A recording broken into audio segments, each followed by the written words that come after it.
had some friends who wanted to see how I set up my photography for my blog. Thing that I don't share with a lot of people, which is basically I do almost all my photography on my floor. So we got this new flooring that I love, and I've also used boards and I use different backgrounds for my photography, but I really like just the real simple floor on my photos. So today I'm going to be photoing this phone and these cards for a blog post that I have that is due tomorrow.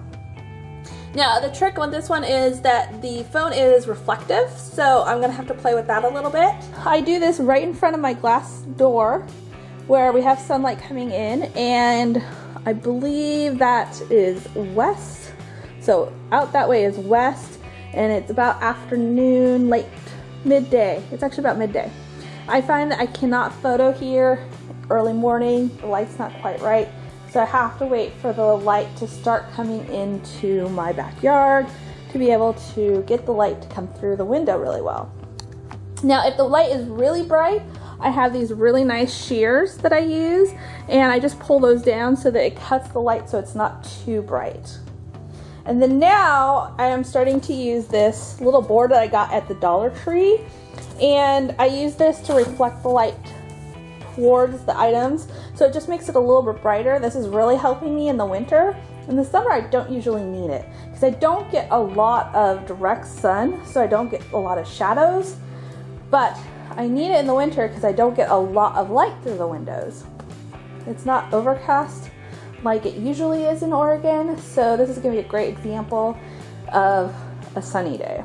Almost always I set my camera at aperture mode. I'd love to learn more about doing manual, and every so often I do use manual, but I feel more comfortable in aperture mode. I use aperture mode because that adds where it really focuses on one point in your picture, and like the background kind of gets fuzzy and out of focus, and sometimes even things that are in the front become that way. And so what I do is I get down on the ground here, and this phone's going to be interesting to photo because it's very flat. So I need to decide if I want to do it from up above or do it from an angle. And what I do is actually take multiple pictures at different angles to be able to choose later which one's going to work best. So when I look inside my viewfinder, I find that I have a little focus mark for myself. And so I make that focus mark on the product that I want to be in focus. So I really want the phone to be in focus. Now I found with the trick with those phones, the black screens don't necessarily pick up, and so you may have to play with it a little bit.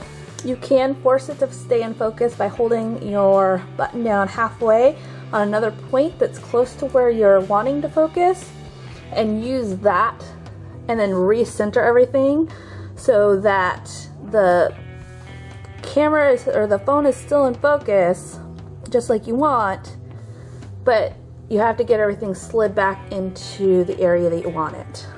And so you can see I'm way too far back. I need to get up closer.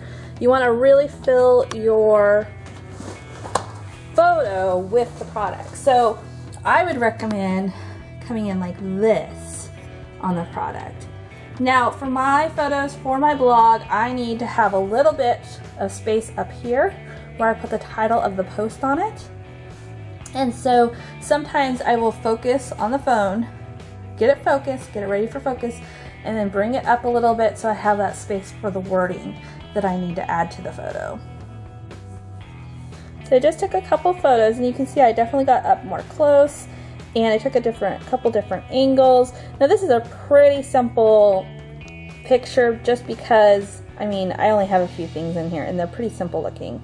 Now I'm actually going to take a few photos with the phone turned on just because that's going to give a little bit more interest also. Oh, and here you can see some of my food photography. So you can see I take multiple angles and I focus on different things in the photos and I move. So basically I recommend taking, especially if you're just starting out, at least like 20 pictures and just keep moving around your item and keep focusing on different places, and that will give you a lot of photos to choose from versus just having a couple okay photos.